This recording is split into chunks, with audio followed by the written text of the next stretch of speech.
السلام علیکم ناظرین، کیسے ہیں آپ سب لوگ؟ امید کرتا ہوں آپ سب خیریت سے ہوں گے۔ دنیا کی آج تک کی انسانی تاریخ میں بہت سے اتحاد بنے جن میں سیاسی و عسکری دونوں قسم کے معاہدے قیام عمل میں آتے رہے ہیں۔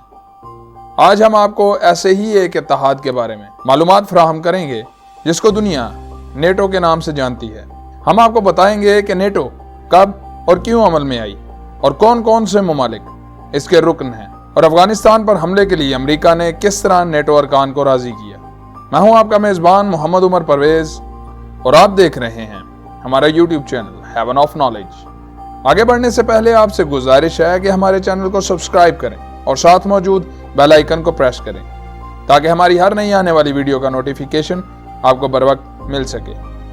نیٹو دراصل نارتھ اٹلانٹک ٹریٹی آرگنائزیشن کا مخفف ہے۔ اس تنظیم کے رکن ممالک کی تعداد 30 ہے، جن میں ترکی، Albania, Belgium, Bulgaria, Canada, Croatia, چیک Republic, Denmark, Estonia, France, Germany, Greece, Hungary, Iceland, Italy, Latvia, Lithuania, Luxembourg, Montenegro, Netherland, North Macedonia, Norway, Poland, Portugal, Romania, Slovakia, Slovenia, Spain, United Kingdom اور United States شامل ہیں، جنہوں نے مل کر ایک فوجی اتحاد قائم کیا جس کا مقصد جنگ عظیم دوم کے بعد کے حالات کو قابو میں رکھنا اور امن کی فضا کو قائم رکھنا تھا۔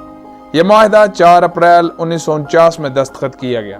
اس کا اصل مقصد رکن ممالک کو اس وقت کے کمیونسٹ ممالک کی طرف سے کیے جانے والے حملوں سے محفوظ بنانا تھا۔ دراصل جنگ عظیم دوم میں یورپین ممالک کو حد درجہ تباہی کا سامنا تھا۔ اس کے ساتھ ساتھ اندرونی انتشار بھی زور پکڑنے لگا تھا۔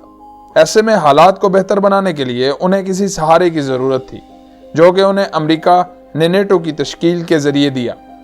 نیٹو نے یورپین یونین کی تشکیل میں بھی ایک اہم کردار ادا کیا۔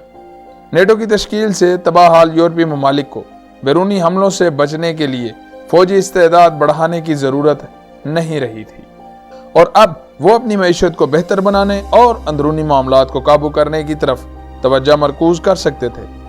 نیٹو مشن اس بات کا ضامن تھا کہ اس کے رکن ممالک کی آزادی اور ترقی کو کسی قسم کی دہشت گردی یا جنگی حملوں سے محفوظ رکھا جا سکے، جو کہ معاہدے کے آرٹیکل 5 میں لکھا گیا تھا۔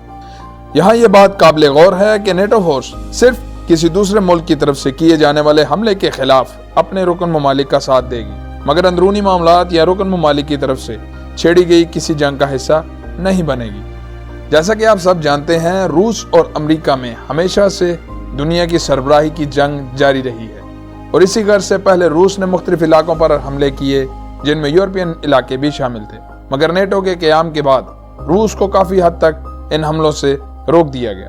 امریکہ نے دنیا پر حکومت کے خواب سجانا شروع کر دیے، اور اسی خواب کی تکمیل کی ایک کڑی افغانستان پر حملہ بھی تھی، تاکہ یہاں بیٹھ کر ایشیا کے ملکوں پر نظر رکھی جا سکے۔ مگر اس حملے کے لیے انہیں بہت زیادہ عسکری و معاشی طاقت کی ضرورت تھی، جو اکیلے امریکہ کے بس کی بات نہ تھی، اور نیٹو کی طاقت وہ تب استعمال کر سکتا تھا جب باہر سے اس پر حملہ ہو۔